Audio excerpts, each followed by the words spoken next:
Hi, geometry friends. Here we are in section 12.3. We're going to talk about surface area of pyramids and cones.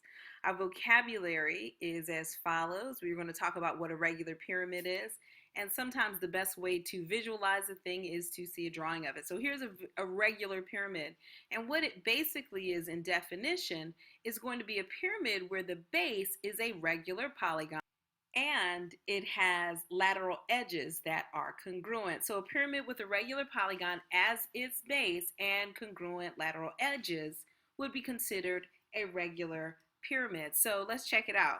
This is a regular polygon at the bottom, and we know what that is already. And now we're going to talk about the lateral edges, and I will highlight those in green for us. So there we see we've got four lateral edges, and all four of these edges are congruent. That green's not popping, but you get what I'm talking about. So with these congruent lateral edges, what we end up having would be congruent faces because it's a triangle, an isosceles triangle, where side, side, side, side, side, side, you get it all. Three sides are equivalent. So that's what a regular pyramid is. And the rest of these definitions I'm not going to type out for you. I'm going to actually just point out the slant height would be the height of one of the faces. So the slant height here in the figure below is this height from base edge to the perpendicular distance from the base edge to the vertex is what that will be defined as. And I think you guys can visualize what that is there. And I'm going to actually show you what the variable is. We often use L, like a little cursive L for slant height. And the other concept we need to know about, or we need to remember, is what a right cone is. Right cone, let's give you a nice color here. So a right cone is this guy right here.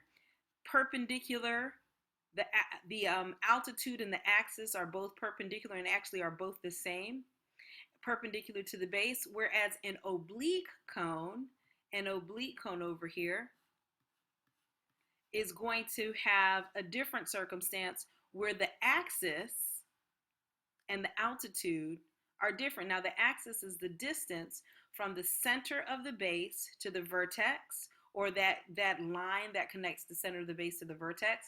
And the altitude is just the height from the vertex to the plane containing the base. I know that was a little complicated, but you can visualize what I'm talking about by looking at these illustrations. Let's check out our first example. So the next thing we want to do is try to figure out what the lateral area is of a given regular pyramid. So we've got a square regular pyramid here, and we want to find the lateral area. So what that means is we can assume that the dimensions for this faces will be the same for all four faces. So if I wanted to find the lateral area, I'm only looking for the area, or the sum of the area of all four faces. So I could find the area of each triangle, multiply, or just one triangle, multiply it by 4. But let's think if we can come up with a general area, lateral area for for any kind of pyramid. So in our formula for the area of a triangle, we have 1/2 base times height. In this case, the height is actually going to be the slant height, which we talked about having the variable L. The base, well, we not only have one base, we've got four bases.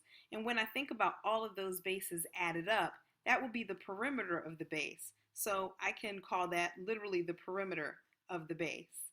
So if we take the perimeter of the base, multiply it by the slant height, which is the height, we need to multiply that by 1/2. And that, believe it or not, would give us the area of each of the triangle faces of our pyramid. We can talk about that, but I know you can probably think it through and see exactly how that works out. So this is our formula. So let's go ahead. 1/2 the base, the perimeter of the base, if this is 4, then our perimeter is going to be 16 times the lateral, or the slant height here, which is 6. And so when we do a little bit of work, 1/2 of 8 times 6 would give us 50 or 48 square inches. And so we get that the lateral area, or the lateral surface area of the square pyramid, would be 48 inches. So when we talk about the surface area of a pyramid, we need to talk about not just the lateral surface area, the area of the sides, we also need to include the base. So the surface area given by this formula capital S would be the lateral area plus the area of the base. Given this diagram to the right, we're going to find the surface area of the square pyramid to the nearest tenth. So one thing we could do is write down our formula: 1/2 the perimeter of the base times the slant height plus the base itself, plus the area of the base itself is the thing that we're going for. So a couple of things we need to do. We need to figure out the perimeter. They told us it's a square pyramid, so we're comfortable figuring that part out. The other part that we need to do, so the perimeter makes sense. The perimeter is going to be 48. Got a 1/2 here. The slant height and the area of the base are the only two things we need to do. Area of the base is pretty simple because it's going to be 12 times 12, which gives me 144. Last thing I need to do is figure out that slant height, and that's going to be a little bit difficult, but not really. We're pretty tough. We can see that this is a right angle triangle, so that invites us to use the Pythagorean theorem. Using the Pythagorean theorem, we've got a squared plus b squared equals c squared. Like to roll that out. And then I'm going to call this part, I don't know, I'm not calling it 6. It is 6, given that it'll be half the length of the side. So we have, I'm going to call it a, though. So 6 squared plus 16 squared equals c squared.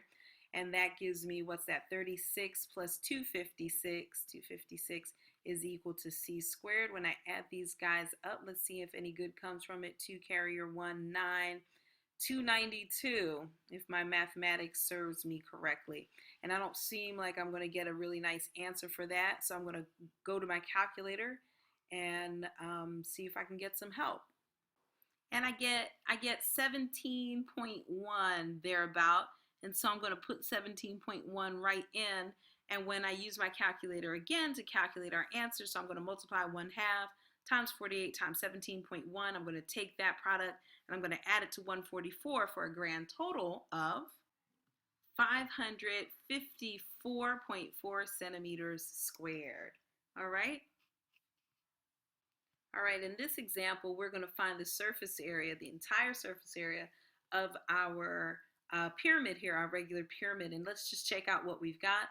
We recognize that our base is a hexagon.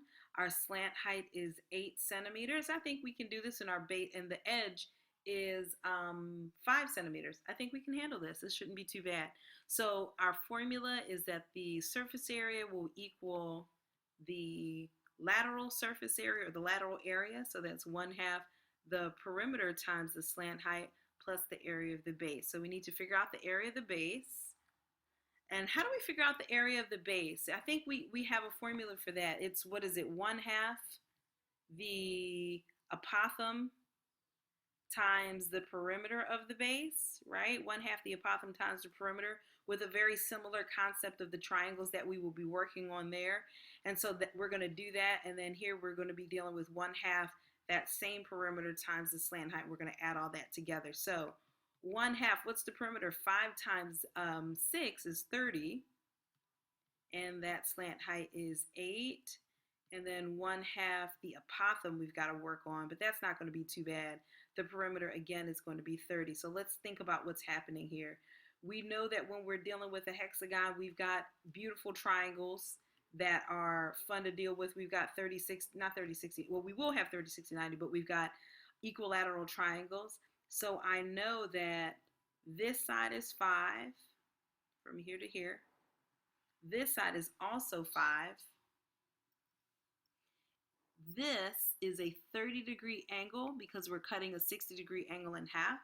And so this is, no, it doesn't look like it. This is 2.5. And this would be the 60. It's getting so bad. You're like, please help us. This is ridiculous. We cannot see it. I apologize. All right, there, a little better. So this angle is 30 degrees. This angle would be 60 degrees. And across from the 60 is going to be x times root 3. Across from the 60-degree angle is going to be the length across from the 30-degree angle times root 3. We have a formula for that. If that sounded like math magic, let's talk about it together. So it's going to be 2.5 root 3, or you can write it as 5 over 2 root 3. So the apothem, that's what we were looking for, is going to be 5 halves times root 3. And I'm going to just plug that right in there. So 5 halves times root 3. I squeezed it in there. I know it's not beautiful, but we'll get there. 15, this is 1 half would be 15 times 8 plus 5 root 3 over 2 times another 15, right? You guys see how I did that? Divided the 2 in here. I'm going to just get a calculator. They asked us to write it to the nearest tenth, so they don't want us to have this stodgy perfect answer or this exact answer. So let's do what we were asked to do. Pull out a calculator, and we're going to comply. We're going to get the values. Let's do it. So finishing this bad boy up, I'm going to join these guys together and get 184.95. And they said to the nearest tenth. So according to me, if I round this to the nearest tenth, I get 185.0. You guys see what I'm talking about? Your textbook has something slightly different, but I like what I have, so I'm leaving it. All right, does this make sense? You see how we got the apothem? Cool thing, your textbook brought back some trigonometry, which was cool, and it made me think I'm getting excited for our review schedule coming up. We're going to have to do some review of some of the old cool things that we learned this year, so that's going to be exciting. But hopefully this problem made sense.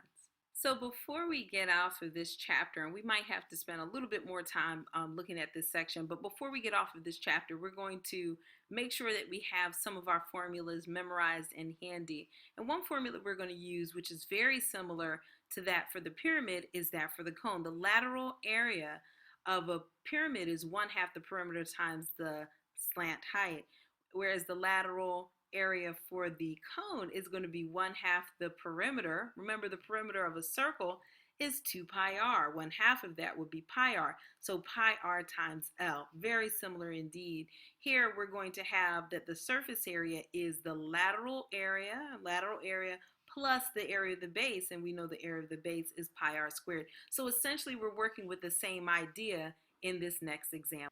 So with this formula adapted for our situation, we're going to deal with this conical slate roof situation at the right, which is kind of pretty, looks very cute. Okay, the right has a height of 16 feet and a radius of 12 feet.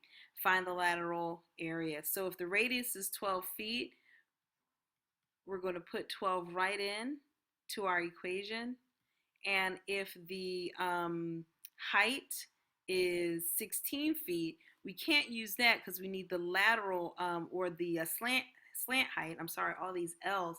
We need the slant height, and we're going to do that by using Pythagorean theorem, or we can use the fact that this is clearly a Pythagorean triple, right? This is 3 times 4, 4 times 4, and we're going to need a 5 times 4 to finish this off. Does that make sense to you? I hope so. So that's 20, and then so with a little bit of math, and a little bit of calculator pushing.